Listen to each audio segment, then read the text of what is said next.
की बड़ी खबर आपको बता रहे हैं। फैजल खान की कानूनी मुश्किलें कम होने का नाम नहीं ले रही। एक के बाद एक कोर्ट से बड़ा झटका खान सर को लगता हुआ नजर आ रहा है। आपको बता दें अब एक नया झटका यानी कि पीआईएल जो है पटना हाई कोर्ट में खान सर के खिलाफ दायर की गई है, उनके इंस्टीट्यूट के खिलाफ दायर की गई है। वहीं आपको ये भी बता दें इससे पहले उनकी अग्रिम जमानत पर सुनवाई टल चुकी थी। 3 जुलाई को अब उनकी अग्रिम जमानत पर दोबारा सुनवाई होगी, जिसके डर के मारे खान सर इन दिनों गायब नजर आ रहे हैं और मीडिया के सामने नजर नहीं आ रहे। तो कहां है खान सर, कैसे उनकी मुश्किलें बढ़ती जा रही है, क्या क्या झटके उनको इन दिनों कोर्ट से लग रहे हैं, उनके बॉडी गार्ड्स को लेकर क्या खबर सामने आ रही है, उनके बंदूक के रिकॉर्ड्स को लेकर क्या खबर सामने आई है, इसी पर ज्यादा जानकारी के लिए मेरे साथ जुड़ रहे हैं मेरे सहयोगी नीतीश ठाकुर। सर सबसे पहले बात करते हैं कि आखिर फैजल खान गायब कहाँ है, क्या उन्हें गिरफ्तारी का डर सता रहा है? देखिए, गिरफ्तारी का डर तो सताएगा ही। हालांकि पटना हाईकोर्ट ने उनकी गिरफ्तारी पर 3 तारीख तक के लिए रोक लगा रखी है और उसके बावजूद भी जब वो अग्रिम जमानत के लिए उनके वकील दोबारा से पहुंचे कि भाई साहब अग्रिम जमानत को एंटीसिपेटरी बेल को एक्सटेंड कर दिया जाए, तो वहां पर पटना हाईकोर्ट ने बोला कि 3 जुलाई तक का इंतजार करिए, अभी थोड़ा समय दीजिए हमको, हम भी थोड़ा केस को रीड करें भाई, समझे कि आप लोगों की तरफ से क्या क्या कांड किया गया। और उसी बीच में एक और सवाल कोर्ट के द्वारा पूछा गया कि आप लोगों के पास जिन हथियारों से गोलियां चलाई गई उस रोशन आनंद वाले केस में, उन हथियारों का ब्यौरा हमें सबमिट कीजिए। तो इनके वकील का वहां से जवाब आता है कि देखिए अभी हमारे पास हथियारों का ब्यौरा जो है वो हमारे पास है नहीं, क्योंकि वो पुलिस ने अपने पास जब्त करके रख लिया है और अभी हम आपको बता भी नहीं सकते हैं कि वो हथियार कहां से थे, किस इस्तेमाल में आए थे, किस वजह से उन हथियारों का इस्तेमाल किया गया था। तो पटना हाईकोर्ट ने बोला कि आपने तो बोला है भाई साहब कि ये जो गोली चलाई गई वो सेल्फ डिफेंस के लॉजिक से चलाई गई थी। तो वो कहते हैं कि वो हमने नहीं बोला था, वो तो पुलिस ने अपनी एफआईआर में, फर्स्ट इंफॉर्मेशन रिपोर्ट में पुलिस ने खुद लिख दिया था।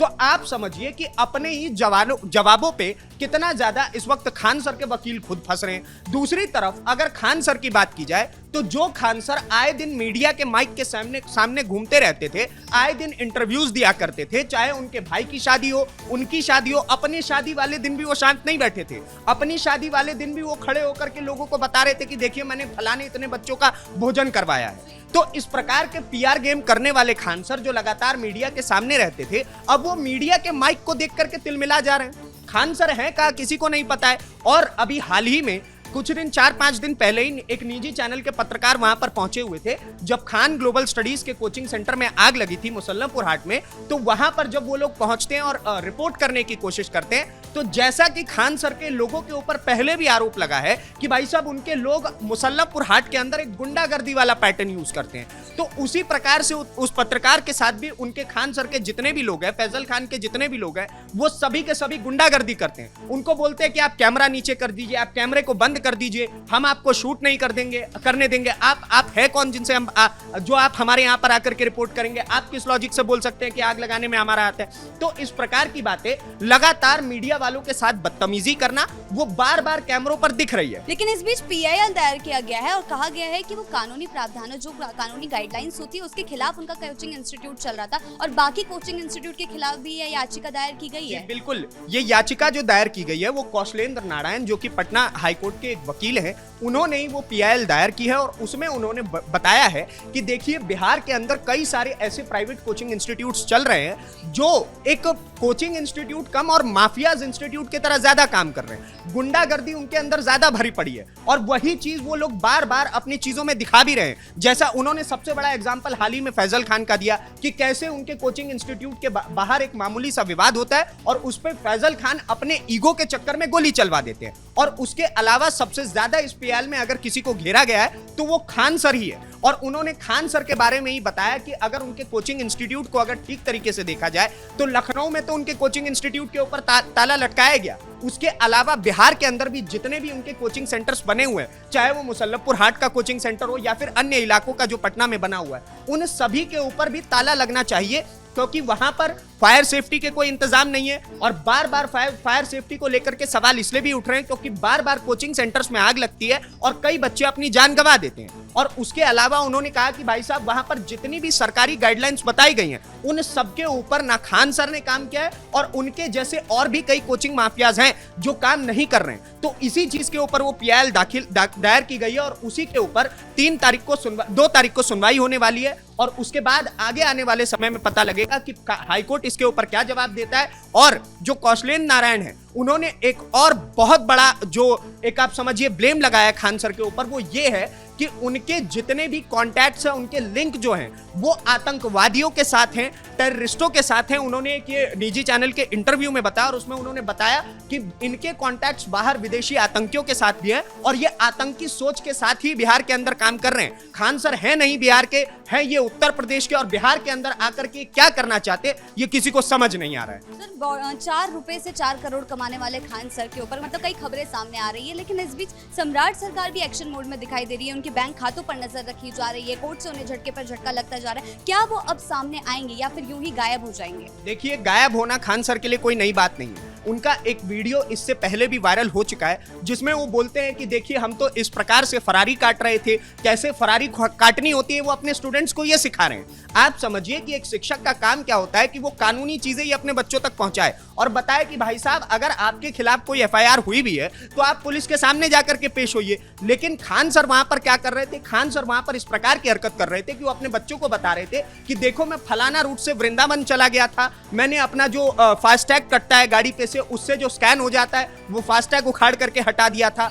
उसके अलावा फरारी कैसे काटनी होती है, तो ये आदत तो खान सर की कोई पुरानी है नहीं, इससे पहले कोई नहीं है नहीं, इससे पहले भी वो कई बार ऐसी फरारियां काट चुके हैं। जब रोशन आनंद वाला ही मामला हुआ था तो दुनिया सारी मीडिया उनको ढूंढ रही थी कि पहली रात में तो वो आते हैं और बोल देते हैं कि रोशन आनंद के द्वारा और उनके लोगों के द्वारा गोली चलवाई गई है, लेकिन उसके बाद से ना वो कभी मीडिया के सामने आए और मीडिया उनको ढूंढ थक गई है। लेकिन अभी तक उनका मालूम नहीं पड़ा है कि वो है कहां पर। उन्होंने इस केस के ऊपर कोई आगे स्टेटमेंट नहीं दिया, बस एक वीडियो रिकॉर्ड करके रोशन आनंद के भाई के ऊपर उन्होंने कुछ बातें रखी थी और उसके बाद से अभी तक खान सर कहां पे है इसके बारे में पूरे बिहार में, पूरे पटना के कोचिंग इंस्टीट्यूट जो एक सेक्टर है उसमें और दिल्ली के कोचिंग इंस्टीट्यूट सेक्टर में भी यही बात चल रही कि भाई साहब खान सर है कहां।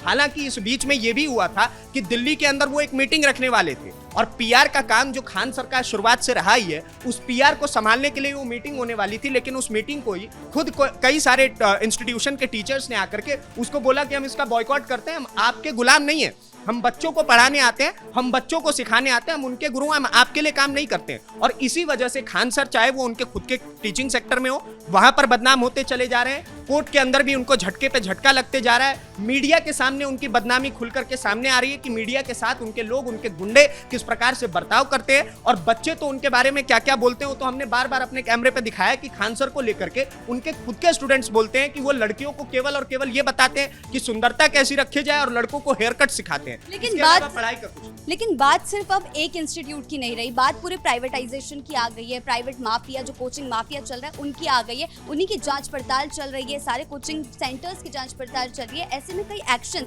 सम्राट चौधरी ने लिए भी हैं, बड़े फैसले भी लिए हैं, लेकिन क्या लगता है क्या इन फैसलों से ये प्राइवेटाइजेशन जो है वो रुक पाएगा? देखिए, इन फैसलों से प्राइवेटाइजेशन रुकना इतना आसान नहीं है। बिहार के अंदर कोचिंग इंस्टीट्यूट का प्राइवेटाइजेशन बहुत तेजी से और बहुत जल्दी होता आया है। आप अगर जाइएगा तो बोरिंग रोड के पूरे इलाके में आपको दिखेगा कि वहां पर सारे के सारे प्राइवेट इंस्टीट्यूट्स बैठे हुए हैं। आप उसके ऊपर ये कर सकते हैं, उसके ऊपर कुछ रेगुलेटरी सिस्टम ला सकते हैं, आप पता कर सकते हैं कि भाई साहब इन जितने भी इंस्टीट्यूटों को हमने लाइसेंस दिया हुआ है यहाँ पर काम करने के लिए, वो सारे के सारे सरकारी मानक जो है उसके ऊपर काम कर रहे हैं कि नहीं कर रहे हैं। फायर सेफ्टी गाइडलाइंस की बात हो या फिर किसी भी प्रकार के गाइडलाइंस की बात हो, बेसमेंट के अंदर इनके कोचिंग इंस्टीट्यूट्स तो नहीं चल रहे। इन सारी चीजों के ऊपर बिहार सरकार जो है वो लगातार इस वक्त एक्शन में दिख भी रही है। जगह जगह पर कोचिंग इंस्टीट्यूट पर जाकर के बिहार सरकार की, सम्राट चौधरी सरकार की जितनी भी टीमें हैं वो जाकर के जांच पड़ताल करने का भी प्रयास कर रही है। इसी बीच में खान सर को यह भी एक झटका लगा था, ये हमने इससे पहले भी बता रखा है कि इस बीच में यह झटका लगा था खान सर को कि उनके जितने भी इलेक्ट्रिकल सिस्टम है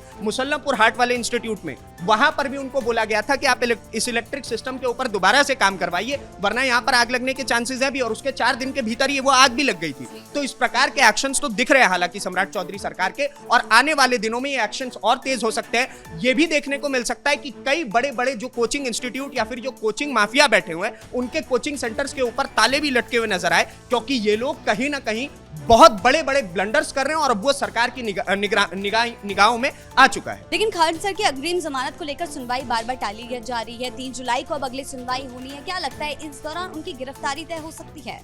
इस दौरान उनकी गिरफ्तारी इसलिए नहीं तय हो सकती है क्योंकि खुद पटना हाईकोर्ट ने बुलाया हुआ है कि 3 तारीख तक उनकी गिरफ्तारी नहीं की जा सकती। हाँ, ये जरूर डर है कि अगर 3 तारीख को उनकी अग्रिम जमानत के ऊपर रोक लग जाती है तो फिर खान सर की गिरफ्तारी हो सकती है, और ये भी हो सकता है कि रोशन आनंद जिस एफआईआर को करवाने के लिए दर दर भटके हैं वो एफआईआर भी रजिस्टर हो और खान सर हमको जेल के भीतर भी देखने को मिले। जी, बहुत बहुत धन्यवाद आपके इन तमाम जानकारियों के लिए। तो कुल मिलाकर एक के बाद एक बड़े झटके फैजल खान को लगते हुए नजर आ रहे हैं। एक कोचिंग सेंटर और फायरिंग मामले से शुरू हुआ ये विवाद आज कोर्ट की दहलीज तक पहुंच चुका है। लगातार खान सर की अग्रिम जमानत को लेकर सुनवाई टल रही है। 3 जुलाई को अब बड़ी सुनवाई होने वाली है, जिसके चलते सामने ये आ सकता है कि फैजल खान की किसी भी वक्त गिरफ्तारी भी हो सकती है। लेकिन इस दौरान फैजल खान अभी कहीं भी मीडिया के सामने दिखाई नहीं दे रहे हैं, वो गायब नजर आ रहे हैं, जिसके चलते अब उनके ऊपर एक बड़ी गाज गिरने वाली है। ब्रेकिंग न्यूज में फिलहाल मेरे साथ इतना ही। कैमरा पर्सन रवि आर्य के साथ मैं शिवानी अतुरी, कैपिटल टीवी बिहार।